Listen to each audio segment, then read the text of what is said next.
winning the what's this? Best Supporting Actor award? Well, I'm very shocked kasi hindi ko naman na-expect na mananalo. As I've said before, there are many people deserving, more deserving on this award than I. Yun, nung tinawag ang pangalan ko, This your first award yung tama? After 35 years, imagine. Yun. Sir, ang higpit ng kalaban, ang gagaling ng mga kalaban nyo dito, no? Yeah. I don't expect to win, actually. Dito lang ako para suportahan ng pelikula.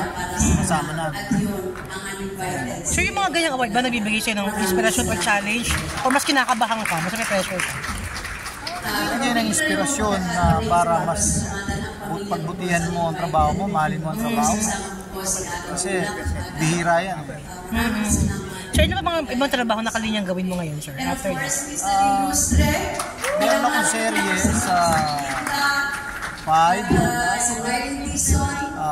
Love You Since 1852. 1892? 1852. Okay. At saka may movie ako ginagawa. Maria Asawa. Sir, marami na nakakamiss kay AJ. Kamusta ngayon kay AJ, sir? Okay naman siya. She's good. Siya interesado sa mga Sa showbiz? Ayaw niya na? lack of interest siya sa pati sa social media, hindi napansin. Bakit daw po? Anong nakausap niyo po ba siya? Ano yung batang masyadong pinabash siya, nililigid mo yun. May kasabihan nga tayo, kung mainit sa kusina, lumabas ka. Lumabas siya kasi mainit ka, ayaw niya ng mainit. Gusto niya yung ganung buhay tayo. Pinayuhan niyo po ba siya? Nag-open ba siya sa inyo na ayaw niya naman showbiz? Actually, nung araw pa naman namin ipag-usap. Ang anak kong babae ako nag-artist. Yung mga lalaki pinupush ko. Kaya sila may mag-artist. Yung mga anak kong lalaki hindi sila interesado. Wala namang regret si AJ sa magpatak sa show business. Wala. Actually, ano yan movie goer yan.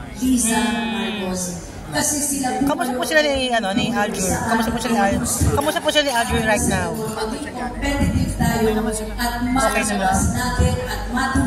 Masaya naman sila, sir. Sir, kung mauwi sa magpakasal, boto naman kayo? O hindi kayo tutol? Boto ako hindi. Hindi ko naman saklaw yung damdamin ng anak ko pagdating sa aspeto ng pag-ibig. Basta ako yung anak ko. Mahal ko yung anak ko. Masaya ako pag masaya. Yun ang mahalaga sa lahat.